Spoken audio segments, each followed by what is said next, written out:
नमस्कार दोस्तों, स्वागत है आपका YouTube की पहली वीडियो मैगजीन लम्हे ज़िंदगी के में। ये वीडियो मैगजीन मेरे निखिल कपूर और वरुण बंसाली की साझा पहल है।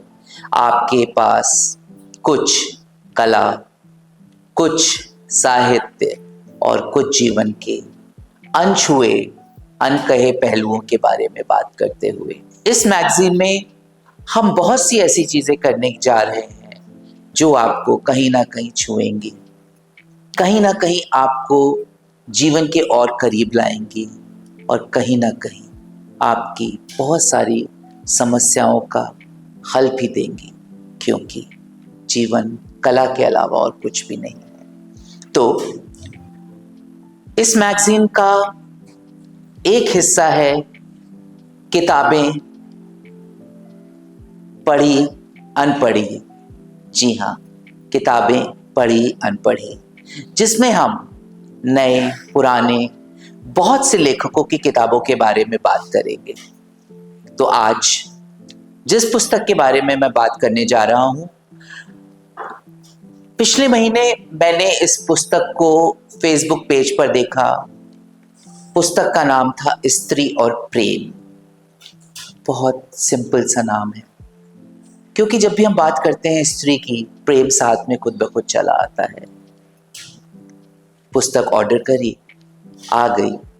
पुस्तक के पन्ने पलटने शुरू किए तो स्त्री और प्रेम के बीच की वो जो परिभाषा हम सबके मन में हमेशा से चलती रहती है, वो टूट के बिखरनी शुरू हो गई। स्त्री और प्रेम का रिश्ता बहुत अलग है। हर पड़ाव पे कभी तो वो उलझा हुआ, कभी बहुत सुलझा हुआ, कभी दर्द देता हुआ तो कभी सुख देता हुआ। क्या है स्त्री और प्रेम का रिश्ता?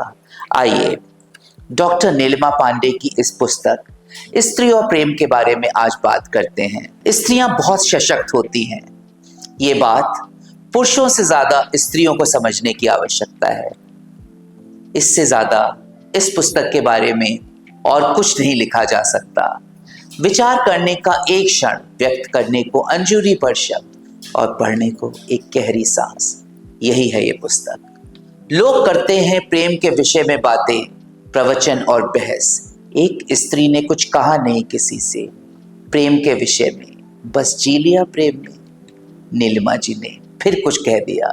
स्त्री मात्र एक शरीर नहीं, वह एक अनुभव है, एक बहती हुई नदी जिसमें प्रेम, त्याग और समर्पण की धाराएं अनवरत प्रवाहित होती हैं। उसकी भावनाएं उतनी ही सूक्ष्म है जितनी कि उसकी इच्छाएं गहरी।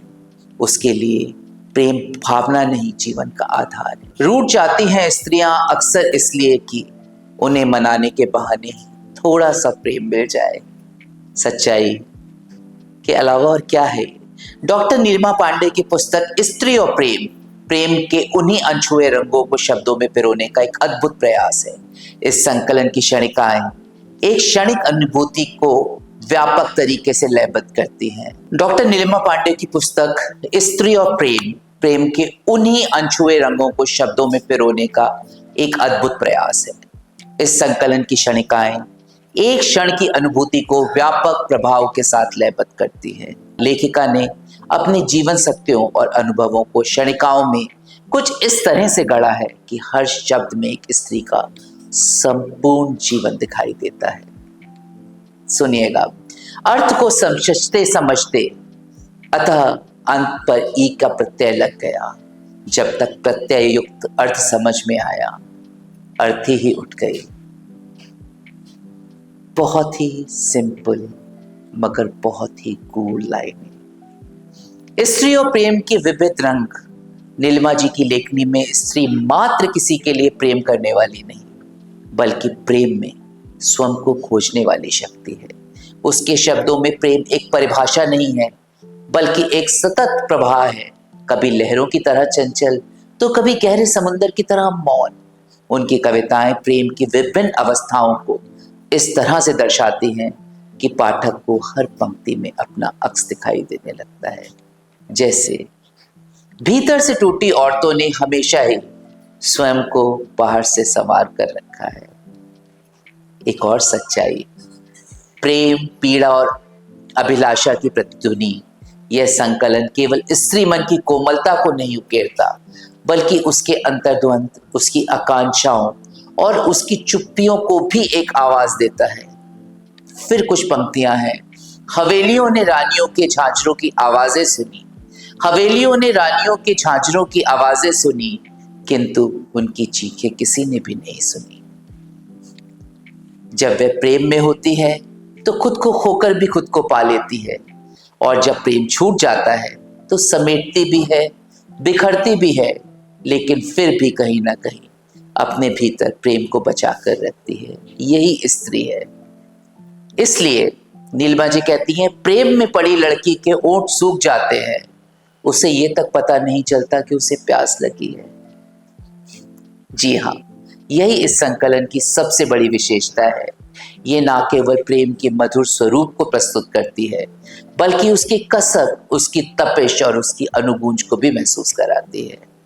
जैसे भाई की पुरानी टी शर्ट पहनकर बड़ी हुई लड़कियों को, भाई की पुरानी टी शर्ट पहनकर बड़ी हुई लड़कियों को तब पता चला कि वो पराई हैं, जब उन्हें दुपट्टा रखने को कहा जाता है। तो ये एक रचनात्मक यात्रा, नीलिमा जी का साहित्यिक योगदान किसी भी परिचय का मोहताज नहीं है। वह केवल एक कवयित्री नहीं, बल्कि संवेदनाओं की चित्रकार है। उनकी कृतियां साहित्य की गहरी परंपरा और समकालीन सोच का एक अद्भुत संगम है। संवाद खत्म नहीं होते से लेकर धनक नीलिमा तक उनकी हर कृति में जीवन की अनुभूतियों की महक है। ये पुस्तक भी उसी यात्रा का एक महत्वपूर्ण पड़ाव है। आप सोच रहे होंगे कि क्यों पढ़नी चाहिए पुस्तक। अगर आप प्रेम को केवल रोमांस से अलग एक गहरी अनुभूति के रूप में देखना चाहते हैं, यदि आप स्त्री मन के अनकहे शब्दों को महसूस करना चाहते हैं, जैसे बहुत छोटी सी बात कही है इन्होंने, जब अचार बनाते समय कच्चे आम में हल्दी नमक लगाती हैं महिलाएं, तब रिश्तों की खटास को भी छज्जे पर सूखने के लिए डाल ही देती हैं। यदि आप ऐसी कविता चाहते हैं जो केवल पढ़ी ही नहीं बल्कि महसूस भी की जा सके, तो ये पुस्तक आपके लिए है। फिर कुछ पंक्तियां हैं। पिता जब बेटी को ब्याह कर विदा करता है तो दलान में जाकर दरवाजा बंद कर लेता है। वो जानता है उसके हृदय का टुकड़ा कितनी बार टूटने वाला है। स्त्री और प्रेम केवल एक किताब नहीं, बल्कि उन भावनाओं का दर्पण है जो हर स्त्री के मन में कहीं ना कहीं बसती है। ये एक ऐसी अनुभूति है जिसे पढ़कर आप केवल पुस्तक का नहीं, बल्कि स्वयं से खुद का भी परिचय पाएंगे। जी हाँ, ये पुस्तक ऑनलाइन उपलब्ध है। फ्लिपकार्ट, प्रवासी प्रेम पब्लिशिंग, www.pp publishing हिंदी पर। और अगर आप स्त्री और प्रेम के बारे में और जानना चाहते हैं तो इस पुस्तक को पन्ने पलटकर खुद जिएं। चलने से पहले कुछ पंक्तियां और। दर्द से कराहती स्त्री ने बहुत बार बताया कि उसकी कमर में दर्द रहता है। हर बार उससे यही कहा गया, सभी औरतों की कमर में दर्द रहता है। अब ये सुनिएगा। दुपट्टा हटाकर टाई पहना देने वाले पुरुषों ने अपना दृष्टिकोण कभी नहीं बदला। एक और, अनपढ़ समाज को पिछड़ा कैसे कहें, जबकि पढ़े लिखे समाज में ज्यादा असुरक्षित हो गई हैं महिलाएं। तो उम्मीद है आपको आज की ये प्रस्तुति पसंद आई होगी, और इसी तरह अगर आप हमसे जुड़े रहना चाहते हैं तो इस मैगजीन को सब्सक्राइब करें, लाइक करें, और अपने उन सब मित्रों, जान पहचान वाले जो कि इन सब कला की विधाओं के बारे में रुचि रखते हैं, उनके साथ इसे शेयर करें। हम सब मिलकर एक ऐसा मंच बनाने की कोशिश कर रहे हैं जहां हम बात करेंगे अपनों से, अपनी कला की, खोलकर दिल को, बिना किसी पर्दे के। तो किताबें फिर लेकर आऊंगा आपके लिए, किताबें नई पुरानी के अगले एपिसोड में। तब तक आपका अपना निखिल कपूर।